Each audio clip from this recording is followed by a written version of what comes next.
Welcome along to Track Talk Under Lights for Friday the 28th of February. Plenty to look forward to on the card, a 9-race programme coming up here at Kranji. But before we get to any race preview, I'd like to welcome in my next guest on the show. It is Singapore Turf Club jockey and apprentice coach Matt Pumper. Matt, great to have you here in the studio.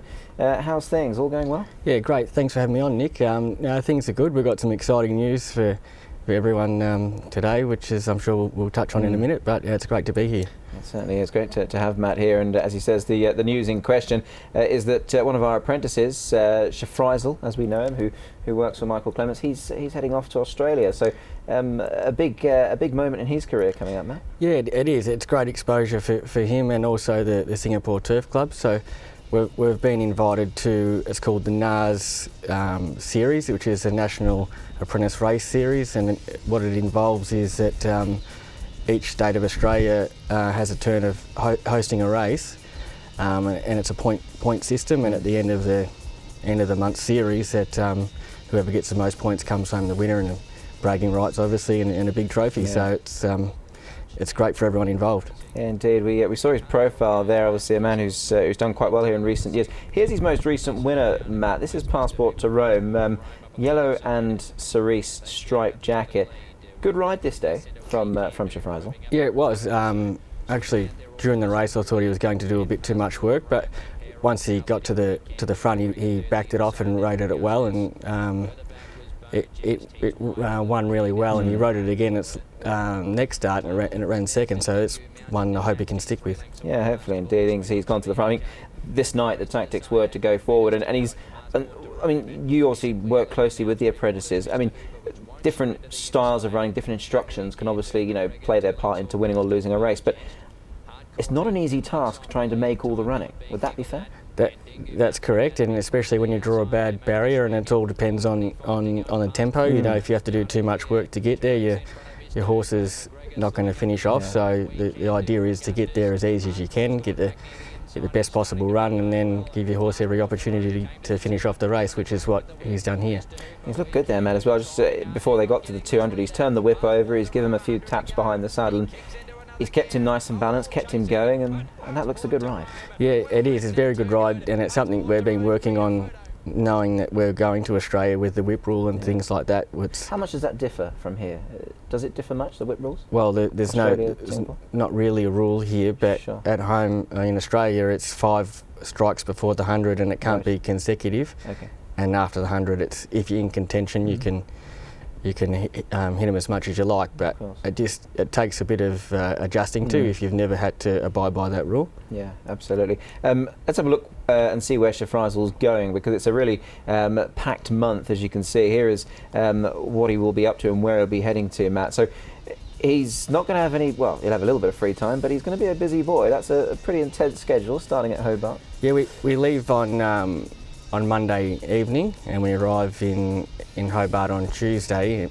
We ride Wednesday, but we'll be based in South Australia with Richard Jolly, so that's going to be his home base for the month. So in between series, he'll fly back and have a boss there, and hopefully get some outside rides. So every week he'll be travelling, but in between, hopefully we get some more rides as well. Yeah, indeed. No, well, you and I were actually talking this morning down at the barriers for the trials. Obviously, any opportunity to go abroad and do that sort of thing obviously must be taken with both hands. I mean, when casting your memory back to when you were an apprentice and a young jockey, was there opportunity like this? I mean, I know Australia's a little bit different. You've got more states, you've got more racing, but I mean, when this opportunity comes about, this is something that a young man must always jump at. I'm sure. 100%. This series was around when I was apprentice, and I actually was lucky enough to ride in the WA leg. So it's been around a long time, but it's not everyone gets the opportunity to go. So you're selected, and so when you do get selected, it's a great opportunity and an honour to represent your state. Certainly is, and obviously we wish him very well for sure, and we'll be obviously following that progress on this show also. You told me that you were going to go down, I think, for a couple of legs, or maybe the last one as well. Yeah, I'll fly with him to Tasmania and then across to Adelaide to get him settled in. Sure. Spend the weekend with him, go to track work, then I'll come back and maybe spend the second last and last leg with him. Just depends on how he's settled in. And if you were to give him one piece of advice about Australian race, which I'm sure you have, you probably give him more than one piece. What would be the most crucial thing? What would you say to him and say, look, when you go to Australia, these are do's and don'ts? Is there anything in particular that you think he obviously needs to be aware of? It's definitely the whip rule. Obviously, and then also I think the tempo is a bit slower in Australia, so you've got to be mindful of that. And when we go to Queensland to ride, they go the opposite direction. So he's never been that way before, so that's going to be something new for him as well. For sure, yeah, indeed. We look forward to tracking his progress, indeed. A couple of other apprentices that we've picked out, we're going to have a look at. A couple of really nice rides. Obviously, you work so closely with the whole pool of apprentices.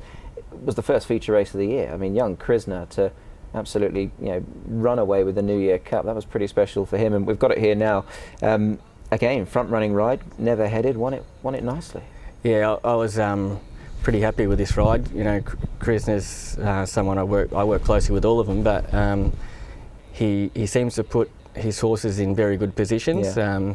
He's very much a confident person. When he rides with confidence, he doesn't do much wrong. So for him to do this on the first meeting of the season was fantastic. He happened to get a little suspension though, which slowed him up a little bit. So hopefully he can get the ball rolling again. Yeah, he always strikes me, Matt, as a very unassuming young man, Krisner. I enjoy chatting to him because I feel that there's a lot more he could give, and he's an interesting interviewee, I think. Yeah, and he's different when you get him, behind closed doors with his mates. Yeah, he has. He's a larrikin, but you don't think he is. But when he's with his mates, he is, which is it's good. It's good to have that in you. Yeah, and with working with Krisner, what has been the main sort of point that you've been working with him on? I mean, again, a bit like Schiffreisel, very tidy rider, uses the whip well. Is that something that you're seeing him progress with now? Yeah, definitely. And we sort of work closely. We do our work on Wednesdays at apprentice school, and Thursdays I'll have a chat to him and speak about his ride. So when it comes race night, we don't have to worry about too much. Just fill him full of confidence, and if you do that and he believes in himself, he usually gets it right. Yeah, for sure. And for those that obviously don't know too much about your role, obviously I'm privileged enough to know a bit about it, is that obviously on race night you're always there when they return to the scale. You're there and you'll go through replays with them even on the race night itself. Yeah, so I'll get there probably an hour before the first and go and see everyone who's in the first and discuss their rides, how we think things will sort of pan out, and obviously we don't give them instructions and the trainer does that, but there's different scenarios, and then so once again go through their rides, and then I meet them as soon as they come back to go through them about their rides. So it works quite well. Yeah, I imagine it's quite a fulfilling and pleasing role for sure. Very much a mentor, almost like a big brother, I suppose, in some regards to some of them, given that they are quite old, some of our apprentices, in a sense. One other rider that we want to have a little look upon is Rosman Iskander. He won on My Dreamliner recently. This was actually a minor cup race, which was quite nice. And this is a very good horse, Matt, and this was a good ride, and a horse that he knows very well. Yeah, it's a very nice horse, and I think it's not the first win he's had on it. No, he's ridden him 2 or 3 times, I think. Yeah, he's sort of always had, he's plagued with a bit of injury, Iskander. So that horrid fall, didn't he? Yeah, last year. But before that, I think he had another accident and did something to his arm. So when I first turned up, he was just coming back from injury, and he had a few suspensions, and I felt before he had his injury, I think he broke his leg, he was sort of just starting to get a bit of momentum. So hopefully this win here gives him a kick along as well. And again, very streamlined young rider, Matt. You seem to have them in this nice mould and getting them to get horses rolling. But what he's got in his favour is his weight. I mean, I think he's ridden 46 here, which is just ridiculous. In a word. I haven't seen that for a long time. No. That weight, but if you can do it, that's great. You get a lot of, especially here, right? Like when they're that light. Correct. In some of the big races, you get there's a lot of light weights, and it presents someone like Iskander with a lot of opportunities.